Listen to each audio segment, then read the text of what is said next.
We're talking about bones, elongated skulls, tusks of animals that don't exist anymore. If you go back to the 1500s, the Knights of Malta, Knights Templar, I mean, they knew everything that was down there already. So it had been known to the British royalty, at least, what was down there. Now, the Hypogeum, we're talking about cutting deep into this rock at a time when reportedly there are no metal tools.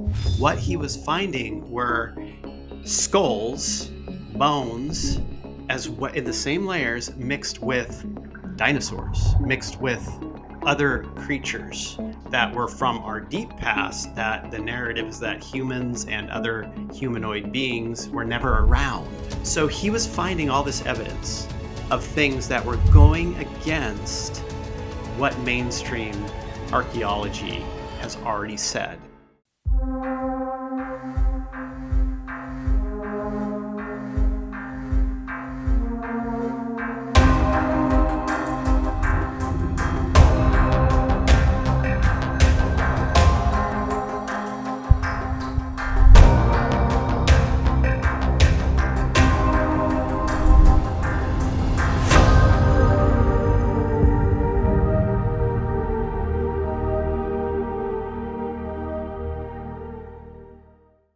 Why did folklorist and archaeologist Father Magri disappear after excavating Malta's Saflieni Hypogeum? What did he really find in the tunnel's acoustic oracle room?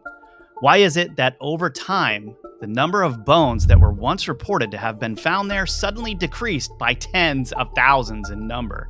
In this metaphysical episode, John Vivanco and I discuss vibrations, elongated skulls, and remote viewing data about what really happened to Father Magri. Want to hear what was going to be in his published archaeological materials before they mysteriously disappeared?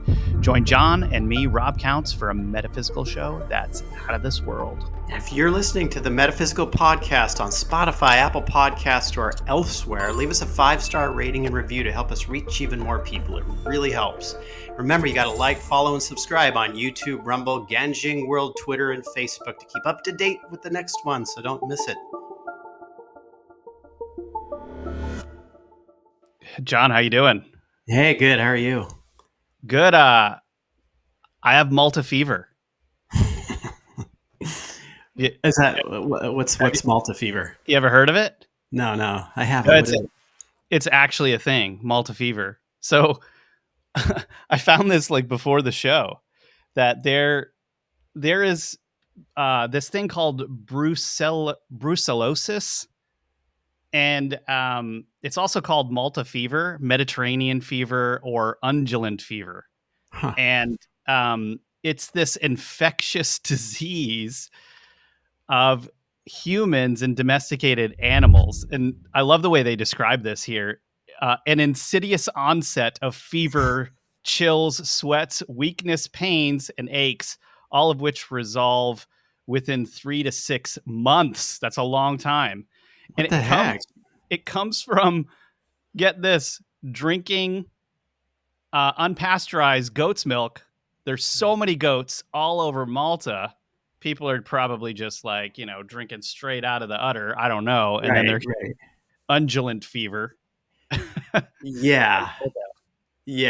Wow, that's crazy. I was thinking it would be something like the medieval dancing disease.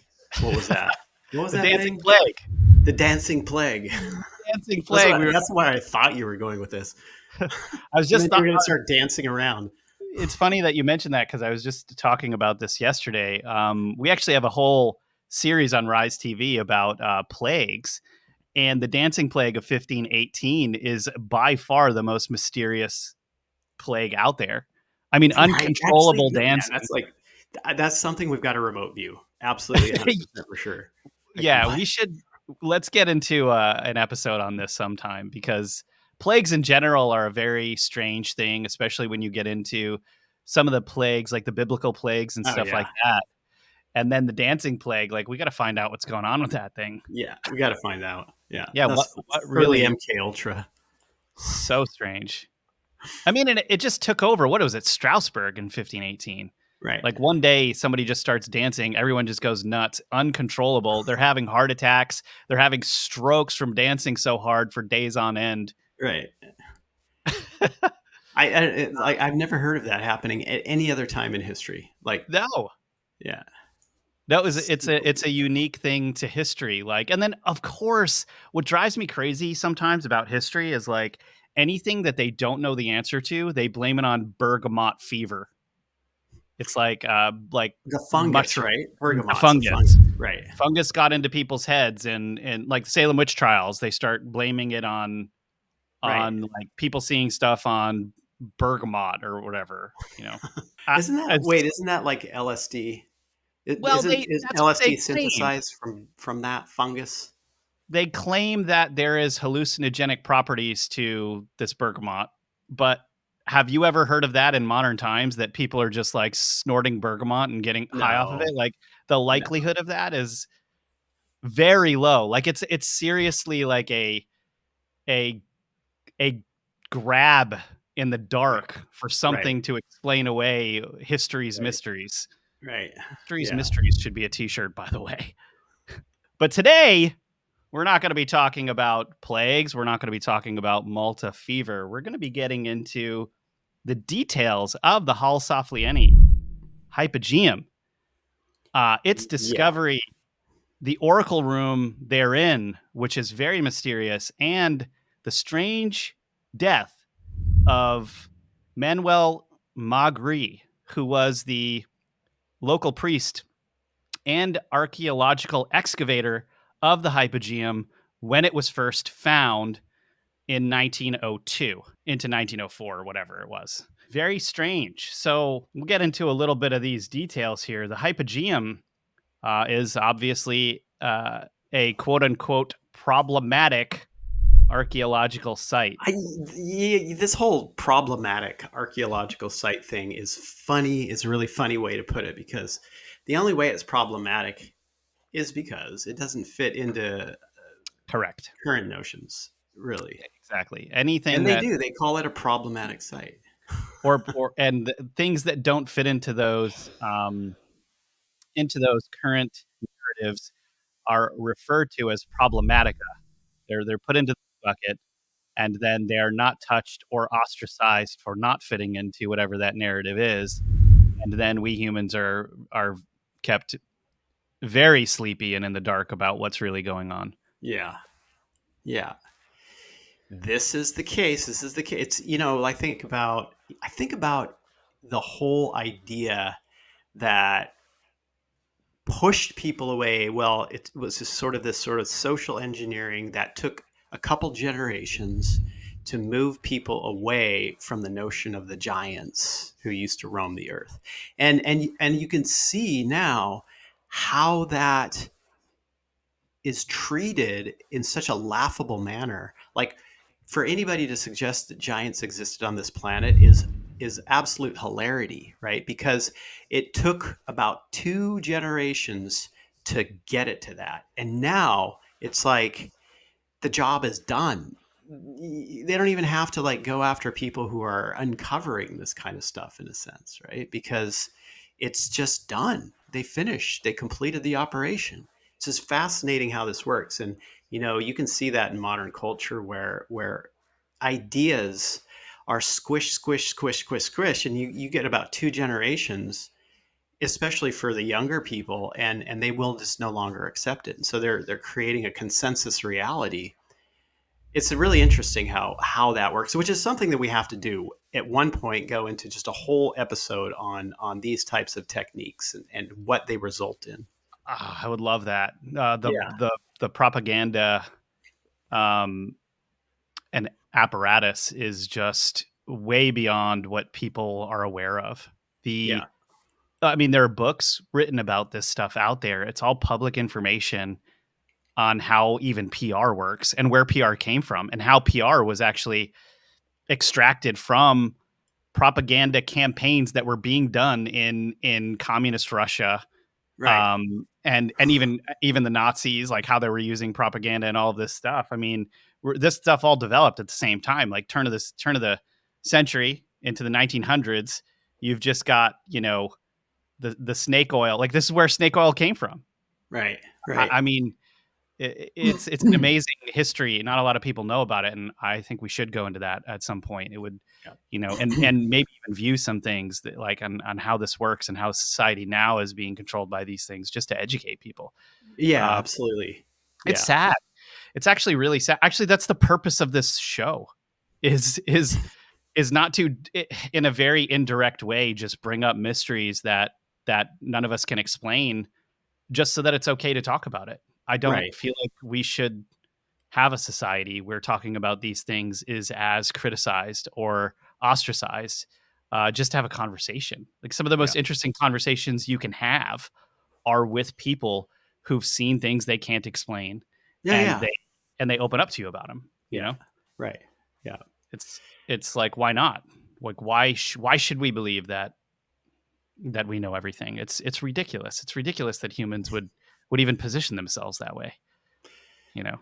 I know. I know. This is a strange world. I just upside down. It's totally upside down these days. I just don't. I don't understand the control. The tightening of the vice on that is getting more and more and more every single day, which is interesting.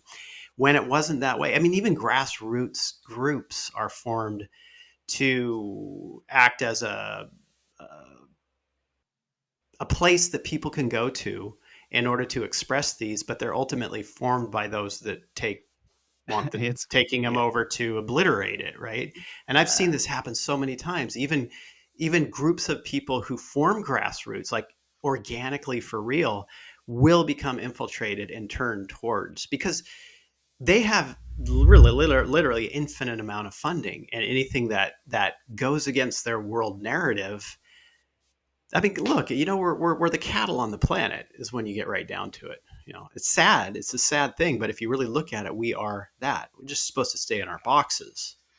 And what's so strange about what you just said is, in our last episode, we were talking about how Gigantea may have been a pen to I hold was just thinking about that. This food. was coming out of my mouth. I'm like, oh yeah, the pens at Gigantea. Well, I mean, it's like, have things really changed very much? Right. It's like, maybe it's a different type of giants that are putting us in a pen, and it's not Right. necessarily with the same walls, but Well, I mean, it's funny, but I think about like this whole idea of Anunnaki, Nephilim, et cetera, that the idea of the space gods, we'll just call them that. They're not God. They posit themselves as these space gods, or humans right. do. And I I go towards this thing that I think that the people who believe that they can control and rule this earth feel as though they have some connection to those bloodlines. And it's like the child will do what the parents do, what the mother does, mother and father, right? So it's like they're just following only what they know, because you can't escape your brainwashing. If you're unaware, you can't escape your brainwashing. And so I think that a lot of these people who want control of this planet are acting from the standpoint of, well, it's my birthright because my family was connected to these who originally were using humans, right? So we just keep going with it. Not that they are them, they just feel they're connected to them, maybe through blood or something. And we don't know what happens in these secret society meetings. I mean, you watch the movie Eyes Wide Shut. Right. That's Just something we won't remote view either, because it's like, yeah. no, thanks. I would recommend not. Yeah. I mean, we're talking about strange occult things that could be connected to some of these things that we're about to get into with Right. the Hypogeum. We don't understand how all of these things connect, to be fair, right?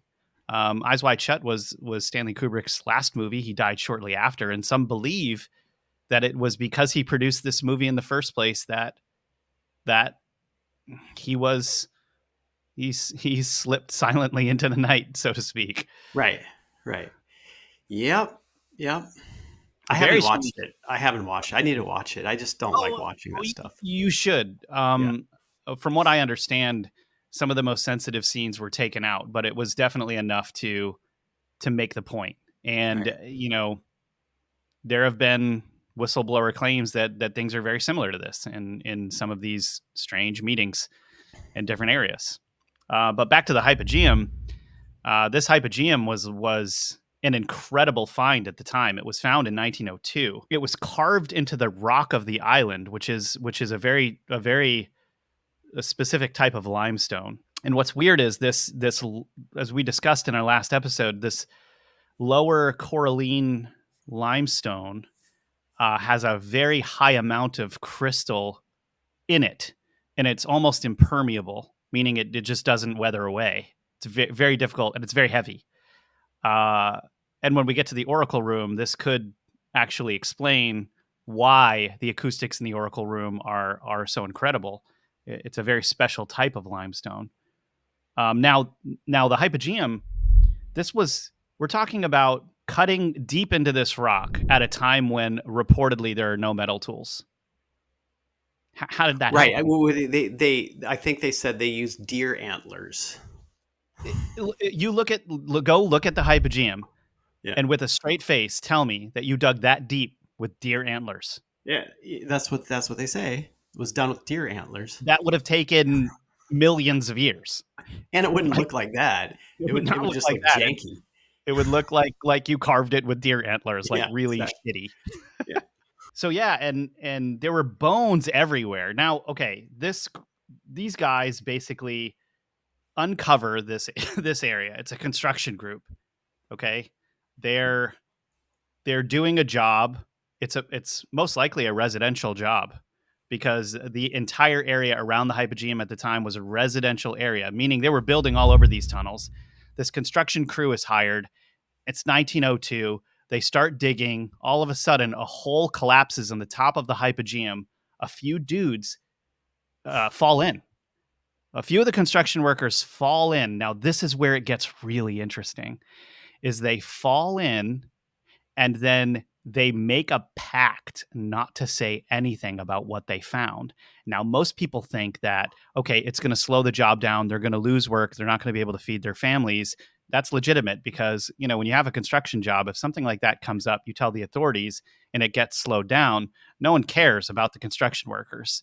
However, what I found is from like researching this and watching a whole bunch of different documentaries and stuff about the Hypogeum is that a year later, for some reason, these construction workers were unsettled enough to tell someone about their find. And the person they decide to tell is the local appointed priest of the area, Father Magri. So they told him. They didn't Huh. tell an authority. They told the priest, dude, Right. which seems to allude, this is kind of exciting. It seems to allude that they fell in there and they saw something that scared them enough Right. to go to a priest. Now, Right. we're talking about people of belief at the time, not like it's not like it is now. I mean, most people would laugh at that idea, right? But you went and you talked to the priest when something like this Yeah. came up. But this guy was also an archaeologist, He right? was. I No, mean, well, okay, yes, he was a very thorough. I mean, we're talking about priests at the time being like academics. They were like the right, academics right, of right, that time. right, And so he was appointed to excavate over the next few years once this was uncovered that they found the Hypogeum. right. Okay, Okay. so And yeah. So if I recall, Magri was very, very well versed on the local lore and the local mythology, right? he was, to his credit, he was kind of a folklorist. This guy was Right, really into understanding those stories. right, And he was, by all accounts, the perfect guy to put this job right. on because he was very well respected, and he was known to do a very thorough job on these types of things. And there are personal letters that he wrote to members of the British Museum discussing how careful they were being with the relics that they were finding in the Hypogeum as they were excavating this whole thing. First mistake. First mistake. Communicating Correct. with that museum. Correct. And we will get into that more. Now, this is really interesting. It's noted that the finding of the Hypogeum happened in 1902. However, when they fell in and these relics were being reported. A coin and a cannonball were found in there, which seems to mean that the Knights of Malta had stumbled upon the Hypogeum as they were walking through the tunnels there, Yeah. under the city of Malta. Oh yeah. I guarantee you it was all very well known. Very Right. well known. This was part of the, let's get it out of the minds of the humans. Easier to do back then. You didn't need to necessarily social engineer for generations. Just put some things on top of it. Right. Yeah. But the thing is, interestingly, is that Magri, I mean, he was very well adept at all the folklore of the area. So I would find, if I was him, I would find this. Oh wow, the connection points between the folklore and this, like what Yeah, was I mean, originally down there. Yeah, yeah, I mean, this is crazy stuff, right? I mean, this is fascinating stuff that you'd just be able to throw yourself into. I mean, this was a time of discovery. This right, period was when they were figuring out this stuff was left over and they needed to hide it. right, You know?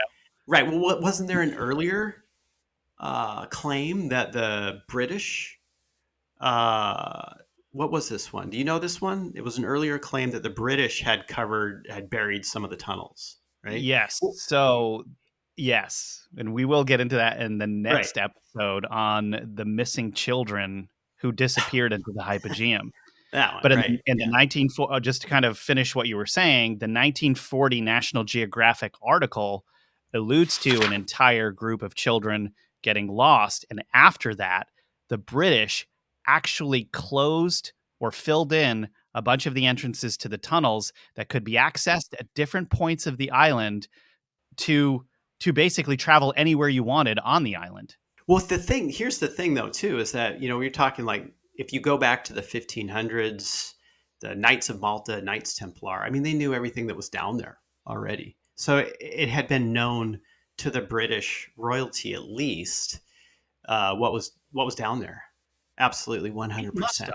It must Yeah. have been. Yeah. And then someone in the British Museum had to have been, you know, going up with some of this stuff and being told what to do here. I mean, Well, that's exactly right.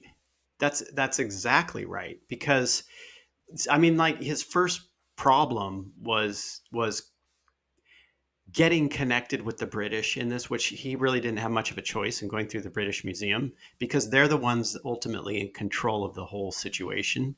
well, and it was the Valletta Museum that had appointed Magri to be the guy that Right. excavates the Hypogeum. And now Right. we've got the Valletta Museum, which is, the capital of Malta, having contact with the British Museum. Um, and now, you guys, Magri had an excellent reputation leading up to this excavation, um, and later was character assassinated after his death, and we'll get into that in a moment. The guy who replaced Magri was a man named Dr. Temi Zamet, and he is quoted as saying, "Father Magri, whose competence is unquestionable," unquote, uh, basically when he was writing about him in the museum's annual report in 1904 after Magri's death. I believe this was after his death, but it was definitely after he was replaced. Now, Magri has a couple of years basically to work on this. He's moved off of the project immediately. Like all of a sudden, he's moved off of the project and he moves to he's moved to Safax. And now In Sfax, Tunisia, right? yes, is in Yeah. Tunisia. It's across the pond basically from where he Right. is. And he was 56 years old. He stops the excavation. He moves and continues his work as a Jesuit priest in Sfax, Tunisia.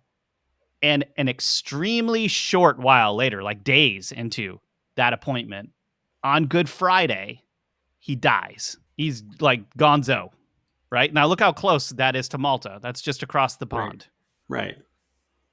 So he So he was working on the archaeology of the site, right? Writing papers, communicating with the British Museum, and then they pulled him off of it, and then he goes to Tunisia. He had a Okay, whole report. right, Now, Magri he's writing these letters to the British Museum and the correspondence, and he is writing a full report on the excavation of the Hypogeum. Now, what's strange is this is not the type of man who would not leave behind copies of that report or have that report with him when he goes to Sfax. The right, report is never found. Copies of the report are never talked about. The report dies with Magri. right. So that was the big report basically. That was like what because he's probably connecting it to folklore, right? Yeah, He's probably based on his knowledge. He's probably connecting all these pieces together. Yeah. I think, and who knows what he was saying. I mean, this is a man of integrity. He is a man of honesty. And then as soon as he dies, there are moves being made to assassinate the character of Manuel Magri. Right. Why Right. would that be done unless they were worried this report would get out and they needed a backup to discounting any of the information in there? Right. Yeah, I think I read something along the lines also that his methodology was not up to standards. It was somewhat brutal, yada yada yada. It was not like what real archaeologists do, right? Which is not at all what we're finding when you really look Right. into any of this. Now, the other thing is that they are saying that his report only had to do, like they went out of their way to say that the report only focused on the first layer of the hypogeum and the second layer down of the hypogeum. But we know that there are three layers of the hypogeum. And when you get Right. to that third layer, things start to get really, really crazy. It's doubtful that he just focused on the first and the second layer without Right. going into that third and or men reporting back to him about what they found when they went into the third Right. layer. Right. Right. We're talking about bones, elongated skulls, tusks of animals that don't exist anymore, strange stuff being found in strange bones, and at least at first 30,000 skeletons or what have you being found down there that went down to 7,000 and then down to 200, and only Right. 6 of them are only allowed to be shown now. Right. Right. This can't get fishier, dude. Yeah, I mean, this is like, the stories of the Smithsonian collecting up the giant bones during the Great Depression, uh, and then dumping them all in the ocean. Whether it's true or not, I don't know. It's just it sounds sounds somewhat like that. Just dump them in the ocean. Get rid of Yeah, them. Don't even right. keep them in the warehouse. It's easier to not explain this than it is to explain this. Yeah, exactly. Yeah. Yeah, this is an interesting thing, because Magri was appointed. He was appointed here, with all trust through the museums, and then they basically, I mean, just discount him when he's about to, because they got to pre-read the report, right? And so they discount him. They get rid of him. Say no, we putting this other guy in who we can control, and send him off somewhere else. And then he mysteriously dies. And I mean, we've seen this so many times when someone is Yeah. about to reveal. I mean, it's just reminding me of J.C. Brown right now, Right. and this strange, like also revolved around, he found evidence of strange beings that in the Mount Shasta area that no one else had found, and then you start looking into it and it really looks like foul play. Right. Yeah, it was foul play in that case for sure. Yeah, Right. we had a remote view. But that this is the thing. It's like, okay, so you have basically this decree by John Wesley Powell of, don't be investigating things that are too far out historically. which a lot of people in the US at that point in time, yeah, okay, well, I'm not going to get research funding. I'm going to get ostracized, et cetera, et cetera. I can't go that route. And I don't think the memo had reached certain areas across the world at that point. But see, if this is like where the social engineering begins, and in the beginning of these social engineering events, you got to kill some people, right? I mean, that's what they do. They get rid of the people, just kill them, Right. especially if there's somebody who is renowned, has a name to them, who is in the profession of archaeology. They have to, right? Nowadays, it doesn't matter. Like, archaeologists aren't necessarily going to go after this stuff. And so the deal's done, right? They did it already. And then it just goes downhill from there. But that is, what happens at the beginning of these social engineering events of culture. Yeah. Well, and why would one man like Powell be the guy that's kind of setting the the standard for what you look into, what you don't, et cetera, As et far cetera, as I know, it wasn't Powell. It wasn't Right. Powell who came up Right. with that. It was Powell who was told to do that. Okay. And then so who was he talking to? It like keeps I going can't up. remember, but there is word that it was something along the lines of a U.S. senator at that point, somebody deep in the U.S. government. Because Powell was an adventurer, really. I mean, he was a bit, like anyone at that time. I think a lot of people were very. The engineering around that time had to do with disregarding the native populations here so that they can be assimilated, right? And so Powell was along. He was like in that camp, right? Right. But I don't think he was in the camp of like social engineering on a much broader level, like from the I gotcha. perspective of older races that were here. That came from higher than him. Right. Yeah, he was the man in the middle there. Right. Yeah. Right. But what we really have to determine in this episode is what the heck happened to Magri. Yeah. Okay. So, this was, I got to say, it's just not surprising, right? Because we had remote viewed the whole J.C. Brown thing as well. And if listeners, viewers recall, J.C. Brown was the guy around Mount Shasta, early 1900s, who found a cave full of giant mummies. Then 30 years or so later, tried to wrangle a search party to go up there and show it to the world. He mysteriously died, right? So what we found with him is that, well, he was killed. He was murdered for what he had discovered, and they did not want this public. So this was really what happened with Magri, because we're talking the same time frame, right? 1902, 1904, 1903, in that time frame, same time frame as J.C. Brown. This was the engineering of the time. You couldn't let this stuff like move into the public from an authority level, right? You couldn't let that happen. And so it looked like poisoning. It looked like poisoning as far as his death goes, because his heart like cinched up and stopped. There was some external thing that he ingested into his body, and it basically shut his heart down. It was like his heart just stopped. It froze. So the data goes towards poisoning on this, and heart attack, basically just killing him.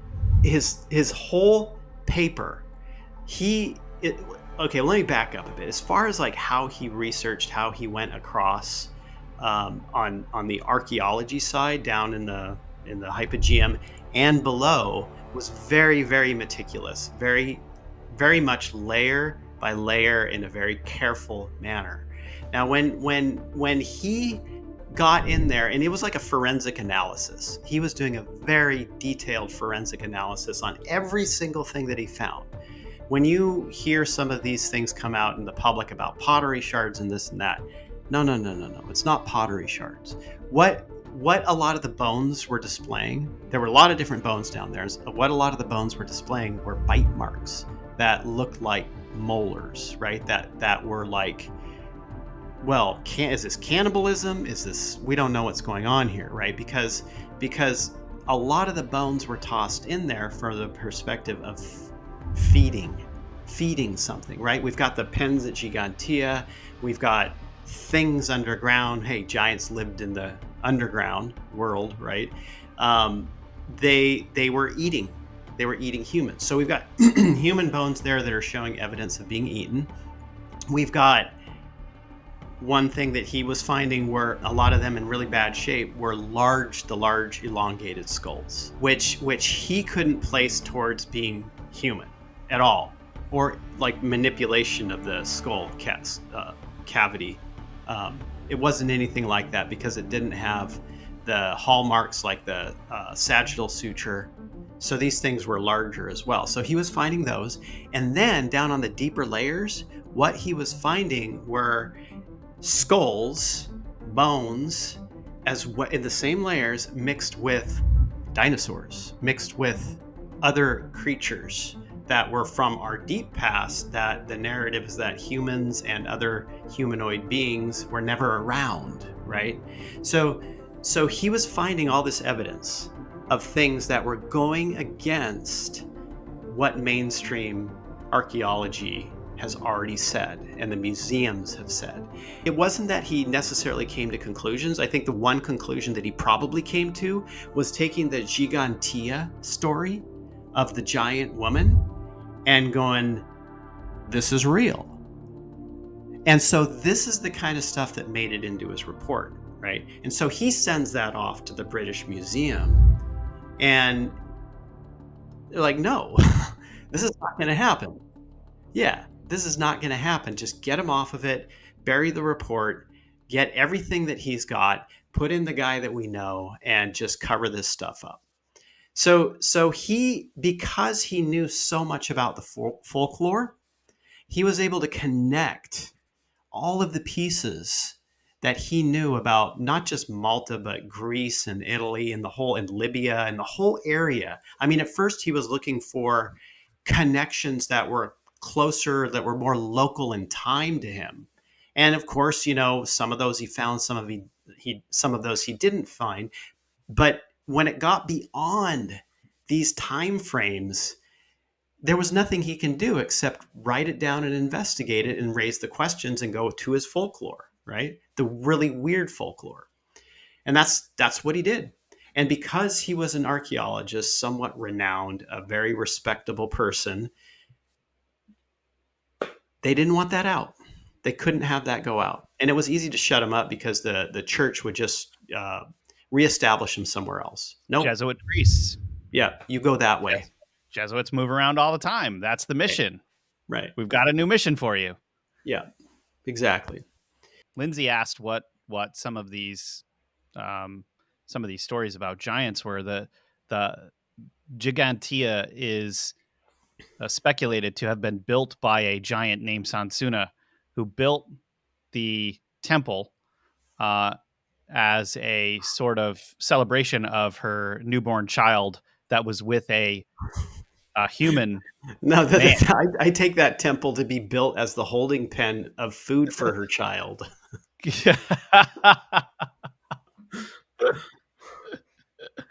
Oh man! So in our last episode, temple. yeah, in our last episode, you guys have got to go check out these previous episodes on Malta where we discussed Gigantia and what it really was. It's unnerving and eye opening to say the least, and not a researcher out there has come even close to the stuff that we uncovered with it. So definitely go check that out if you're interested. You don't have to believe it. You can if you want, but it's out there. So check it out. So yeah, so these statues of these large women beings were found all across Malta, and they call Malta the island of giants. But some say that it's not because there are giants on the island, but because the temples are of giant stature, or but not in a direct way related to giants. They're just giant megalithic sites. It was really very interesting what you said. Now, one of the things that occurred to me while you were unloading all of that, John, is that it is potential that these elongated skull beings were also eaten by these giant races.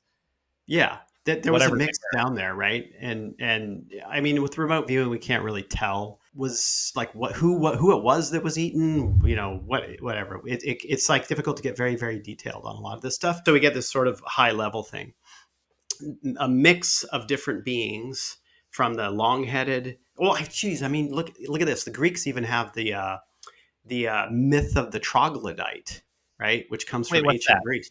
The troglodyte is the cave creature, the cave dweller that moves very fast. Maybe it's like 4.5 feet tall, which is another interesting thing because aren't there like 4.5 foot long beds? What people have called beds in the In the Hypogeum, Hypogeum. right? And so Yes. they're like about a 4.5 foot tall creature, cave creature that runs around and feeds on snakes and moves very quickly, right? So there's that myth as well. Well, myth probably not, but you have a lot of things down there, is what I'm saying, right? Not just giants, not just people that have been eaten, but you also have that, which is a curious little correlation to the size of some of what these people are calling beds. Let's Yeah, say, let's just say Gigantea is way, way older than people think. Like well, that's right. in order for that coralline limestone to be as depleted as it is, it would have taken a really long time if it's impermeable, as they say. Like a very, very long time to get into a state that it currently is. Let's just say that's true. If there were giants at that time, what if the way that the giants looked at the dinosaurs was the way that we looked at cows and they were just food? Everything was food to them. These people walking around were food to them, a different species. The the brontosaurus or these smaller dinosaurs were food to them. That is a wild, wild thought. Well, there are cave paintings here and there across the planet of gosh, even humans riding dinosaurs.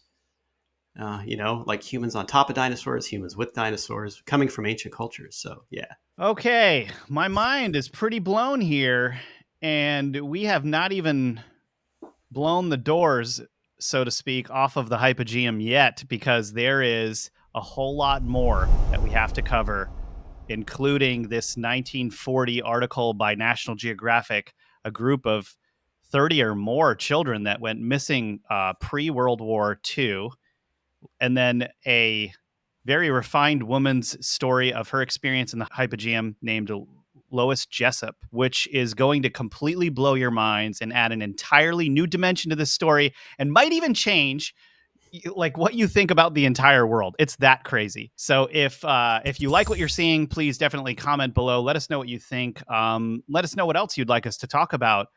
And in our next episode, we'll be getting into more of this about the Hypogeum. John, thanks so much for being with us.